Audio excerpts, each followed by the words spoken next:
Assalamualaikum warahmatullahi wabarakatuh. Bismillahirrohmanirrohim. Kaum muslimin muslimat rahimakumullah, marilah kita tidak henti-hentinya memanjatkan puji syukur kepada Allah. Karena dengan nikmatnya, Allah masih memberikan kita kesempatan untuk mendengarkan uraian ceramah dari Gus Baha. Selamat mendengarkan. Sungguh-sungguh Allah sangat ridho ketika seorang hamba itu makan ketika sesuap nasi dia muji Allah, ketika minum seteguk nasi dia muji Allah. Itu kalau orang diridhoni Allah itu wali betul. Itu untuk jadi wali itu gampang, kamu makan ridho, kamu ninjak buminya Allah ridho seneng, kamu hidup keseharian aman seneng. Nah ini supaya sampean kita semua ngaji betapa panduan Rasulullah untuk menggapai ridho Allah itu banyak yang keseharian sekali. Saking kesehariannya banyak dalam hadis dan itu sahih. Nabi menyebut hal-hal yang keseharian. Hatta ma tas'alu fi imra'atika, kamu punya uang kemudian istri kamu bisa makan, itu ibadah. Bahkan sebagian ibadah itu dicontohkan Nabi yang akhirnya diprotes sahabat, yaitu wa fi buti ahadikum sedekah, kamu menggauli istri kamu itu ya sedekah. Sampai sahabat bilang, yang benar ya Rasulullah, ayati ahaduna syahwatahu wa huwa lahu ajrun, masa urusan biologis, urusan syahwat kemudian dia dapat pahala. Nabi menjawab, alaysa lawadhu'aha fi haramin akana alaihi wisrun, bagaimana kalau dia meletakkan ke yang tidak benar, itu kan dosa. Nah, hal-hal seperti ini yang saya ingin teman-teman semua, saya juga agak ingin ngaji demi Anda juga agak ingin. Itu dosa sekali ngaji kok pesanan kelompok tertentu itu nggak boleh. Islam itu untuk semua. Jadi ya cuma karena di depan saya jenengan ya seakan-akan jenengan korbannya. Itu ada ilmunya dalam usul fikih itu. Jadi orang itu harus ngaji usul fikih. Nama yang disebut, mungkin Mas Sufyan masih ingat zaman ngaji usul fikih. Nama yang disebut itu tidak jaminan sebagai prioritas perintah. Jadi misalnya gini, kebetulan yang di depan Nabi itu Abu Dzar. Nabi ya bilang, ya Aba Dzarin ini uhibbuka misalnya, atau ya Mu'ad ini uhibbuka, atau ya Aba Hurairah ini uhibbuka misalnya. Banyaklah riwayat yang Nabi nyebut ya Aba Dzarin, ya Mu'ad, ya Aba Hurairah. Kemudian misalnya Nabi meneruskan khitab, ini uhibbuka, saya mencintai kamu, fakul dubur sholatin, atau sebagian riwayat disebut fala tada'an la dubura kulli sholatin Allahumma inni ala dzikrika wa syukrika wa husni ibadatik. Saya mencintai kamu, siapa saja, Mu'ad bisa, Abu Dzar bisa sahabat. Saya mencintai kamu, mohon kalau habis sholat kamu jangan lupa wiridan Allahumma a'inni ala dzikrika wa syukrika wa husni ibadatik. Ya Allah, tolong kami permudah supaya mudah ingat engkau. Anda tidak bisa mentang-mentang, wong nama saya Parmin, nama saya Purnomo, itu yang diperintahkan Mu'ad misalnya. Jadi yang disebut satu, tapi khitab itu untuk siapa saja. Saya teruskan. Jadi saya mohon semua kita melakukan kebaikan itu, kalau dalam kaidah fikih disebut al yakin la yuzalu bisyak. Banyak kebaikan yang kebenarannya itu 100%, tidak punya efek samping ke pihak lain, ke kelompok lain, ke komunitas lain. Itu tadi misalnya Anda makan dan itu murah sekali, hanya butuh satu piring, setiap punyaan kamu muji Allah, setiap minum kamu muji Allah. Itu redaksinya Rasulullah SAW disebut Allah sangat ridho ketika seorang hamba makan kemudian dia memuji Allah, atau minum kemudian dia muji Allah. Logikanya gampang, negara seperti ini yang kamu harapkan bentuknya kayak apa, mertua, ipar, komunitas, tetangga, itu nyata terjadi itu kan belum pasti. Sementara yang mesti terjadi adalah kamu butuh makan, kalau tidak mati. Butuh minum, kalau tidak mati. Butuh bumi yang nyaman ditempati, kalau tidak kita juga mati. Sebab itu Allah kalau menyebut nikmatnya itu hal-hal yang keseharian. Alladzi at'amahum min ju'. Allah itu siapa? Allah itu yang menciptakan kamu bisa makan. Tidak berlebihan. Allah itu yang menciptakan kondisi sosial itu ideal. Zaman Nabi itu ya ada orang munafik. Orang-orang pilihan Allah itu juga diuji orang sekelilingnya yang macam-macam. Semua diuji sesuai konteks zaman dan waktu. Nah, tapi ada ibadah-ibadah yang selalu disarankan Nabi. Sampai Nabi itu pernah ditanya, ayul islami khairun ya Rasulullah, Islam terbaik itu gimana? Jawaban Nabi itu unik, it'amut ta'am. Islam terbaik itu ya makan-makan, yang santai-santai. Ketika Allah menyebut beberapa kebaikan, falak tahamal aqobah wa ma adrokan apa?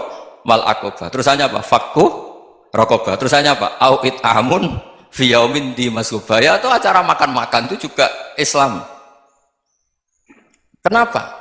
Ya bayangkan kalau tidak ada makanan kita mati kan.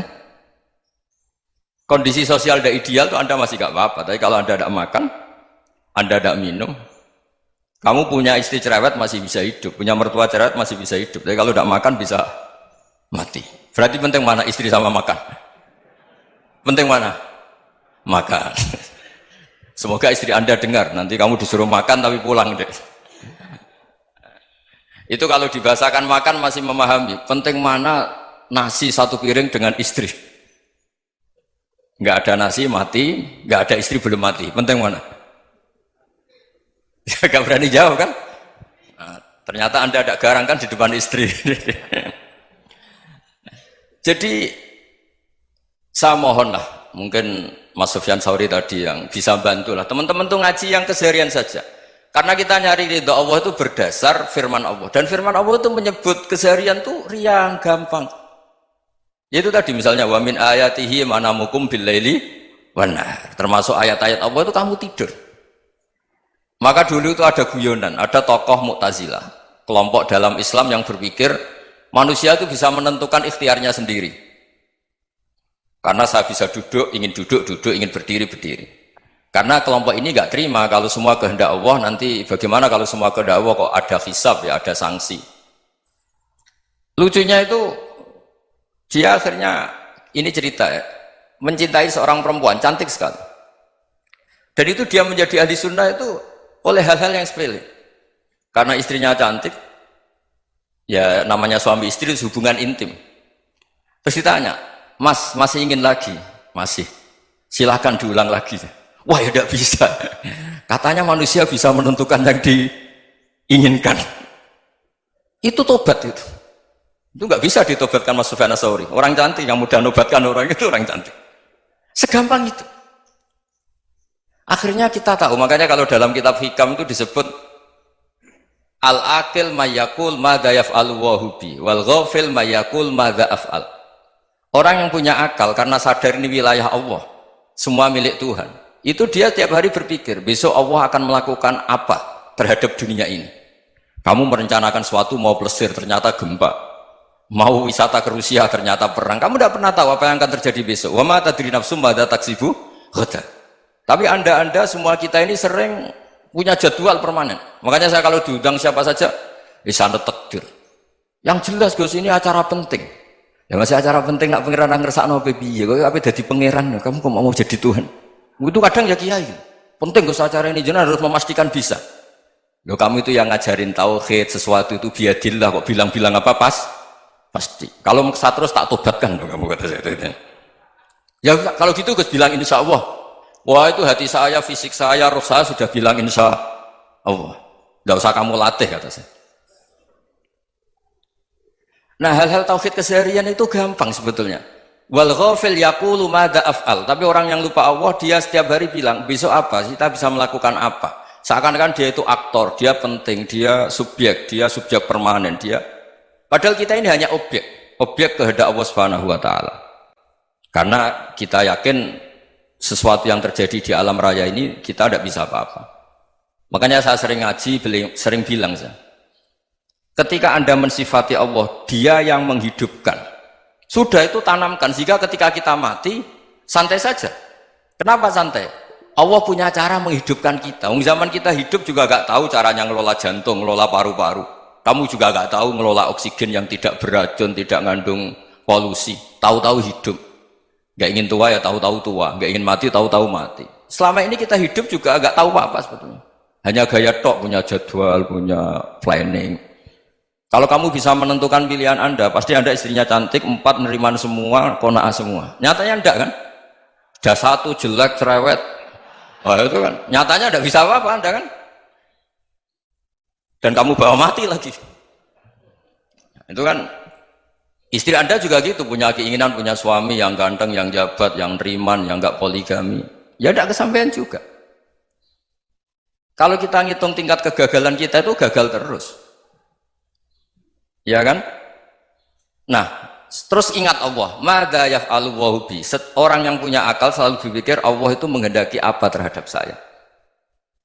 Lalu sama-sama orang tuh, ngelihat orang yang serius, itu kata Anda itu pemikir berat, serius, senang punya tokoh yang merengut tuh, karena kamu anggap serius. Tapi sebagian orang anggap orang yang serius itu wong merengut, wong masam, wong muka kok ditekuk. Jadi sama itu hati ya muqallibal qulub tsabbit qalbi ala dini, karena kita nggak tahu cara berpikir kita tentang orang lain, tentang sekeliling kita. Misalnya kita orang baik yang jenis ngrumat fakir miskin, ada orang bangun masjid mewah itu janggal. Apa artinya masjid mewah kalau banyak orang kelaparan? Tapi kalau yang jenis pendidikan, apa artinya masjid mewah kalau tidak bisa ngaji? Nanti yang jenis infrastruktur, apa artinya ini kalau semuanya punya sudut pandang yang berbeda-beda. Dan Islam mengapresiasi semua kebaikan. Tapi katakan semua kebaikan itu adalah kehendak Allah Subhanahu wa taala. Karena apapun baik Anda itu pakai fasilitas yang diberikan oleh Allah Subhanahu wa taala. Sehingga ini yang disebut qulillah tsumadarhum fi khawdihim yal'abun. Ya kembali tadi ke tema-tema bahwa keseharian Anda ini sudah Islami. Saat Anda tidak bisa melakukan apa saja. Saya sering ada jenazah, biasanya kalau tetangga meninggal saya sering disuruh ngelepas.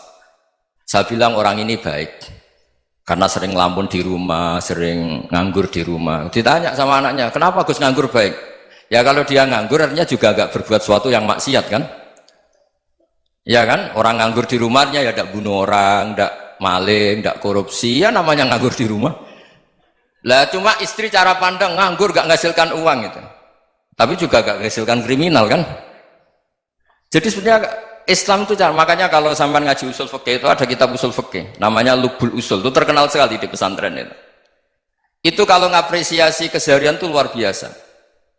Izma min mubahin illa wa yatahaqqaqu bihi tarku haramimma. Karena keseharian yang mubah saat Anda lakukan itu ada kehebatan yang luar biasa, yaitu meninggalkan haram. Makanya dulu banyak orang-orang alim ketemu temannya itu guyon sampai semalaman. Itu biasanya yang semangat Islam itu kiai kok tidak tahajud, kiai kok tidak witir. Orang yang sedang mapan uangnya banyak, malam itu tidak kelayaban itu sudah luar biasa.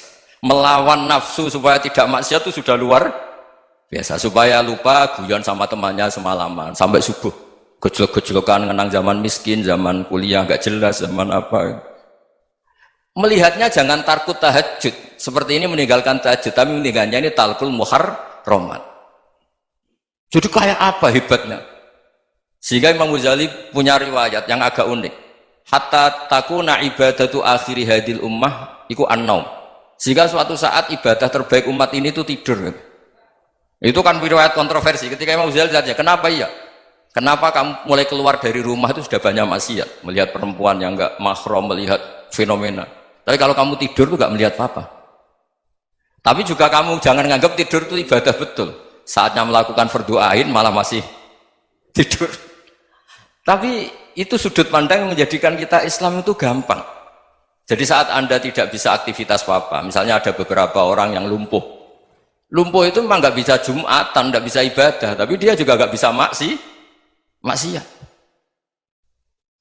Tidur itu memang Anda saat itu tidak bisa tahajud, tidak bisa witir, tapi saat itu ada zina, ada maling, tidak gosipkan orang, tidak bully orang, tidak menanamkan kebencian, tidak hasud. Sehingga tidur menurut Allah Ta'ala wa min ayatihi manamukum billaili apa? Wan-nahar. Karena di tidur itu selain ada unsur istirahat, jaga kestamina, juga ada unsur meninggalkan beberapa keburukan. Nah saya mohon ibadah yang keseharian ini kita jaga. Supaya kita semua baca ayat itu fasih. Fasih itu tertanam di hati. Allah itu siapa? Alladzi at'amahum min ju'i wa amanahum min khauf. Dan Allah kalau cerita di Quran itu anna sababnal ma'a sabba thumma syaqqaqnal ardha wa syaqqa fa ambatna fiha habba wa inaba wa qadba wa zaituna wa nakhla wa hadaika hulba. Kamu tahu saya ini siapa, kata Allah? Saya ini adalah Tuhan yang menurunkan air, kemudian ada tanaman banyak, habba wa inaba wa qadba, ada zaitun, ada tin, kalau orang Jawa mungkin ada tela, ada padi, ada mangga, ada pisang. Sudah. Wa inaba wa zaituna wa nakhla wa hadaika hulba, ada perkebunan yang lebat. Tujuannya apa? Mata Allahkum, silahkan kamu pakai, kamu nikmati. Tapi karena kadang kita ini punya ide-ide besar. Tadi untuk syukur saja nunggu punya istri riman, rumah baik, tetangga baik, komunitas baik, semuanya baik baru syukur. Lama-lama nanti ada di surga, syukurnya nunggu surga paling kelas A. Itu sudah ada yang menghuni Rasulullah, kamu nggak boleh di situ. Masa untuk syukur saja? Repotnya Masya Allah. Jadi mohonlah Quran yang kalau Anda hafalkan juz sama itu kan ada ayat-ayat yang kayak tadi. Ya, fal yang dzuril insanu ila ta'ami. Coba lihat apa yang kamu makan ya? Dari mana? Dan untuk mempertahankan hidup kamu keseharian. Jadi jangan kira ibadah itu harus membentuk komunitas yang versi Anda. Ibadah itu harus yang hal yang mulu-mulu. Kesehariannya Anda alami. Loh ini saya tidak bikin-bikin. Saya ngaji bukan karena berdasar pesanan. Itu ayat yang saya baca kan betul ada ayatnya kan. Fal yang dzuril insanu ila ta'ami. Anna sobabnal ma'ah sobba. Thumma syaqaqnal ardo syaqqa. Fa'ambasna fiha habba wa inabau wa qodba wa zaitunaw wa nakhla wa hada'iqa khulba. Terusannya apa? Mata'al lakum, silakan kamu nikmati. Mata itu silakan kamu nikmati. Ya kayak sampean dikasih hidangan ya makan. Ya sudah makan. Habis makan ya minum. Habis itu ngantuk ya tidur. Ya sudah normal-normal saja. Kayak apa indahnya Islam. Tapi Anda mencari Islam yang gimana lagi? Nah itu yang diajarkan guru-guru kita, diajarkan sanad kita sampai Wali Songo, sampai Rasulullah SAW. Bahwa pada akhirnya ada jihad, ada perang. Itu dulu memang perang, bukan membunuh. Beda. Dulu kita dijajah Belanda ya perang, dan itu normal karena kita dijajah. Jadi ketika orang lain ingin baik sama kita, wa in ahadum minal musyrikin astajaroka ya fajirhu hatta yasma'a kalam Allah. Kalau mereka ingin baik ya kita baik. Makanya ada istilah musta'man, mu'ahad. Kalau mereka ingin damai, berdampingan dengan kemajmukan ya itu yang lebih baik. Karena memang Islam menghormati proses perdamaian. Wa in janahu lis-salmi ya fajnah lah. Kalau ingin damai ya kita harus damai.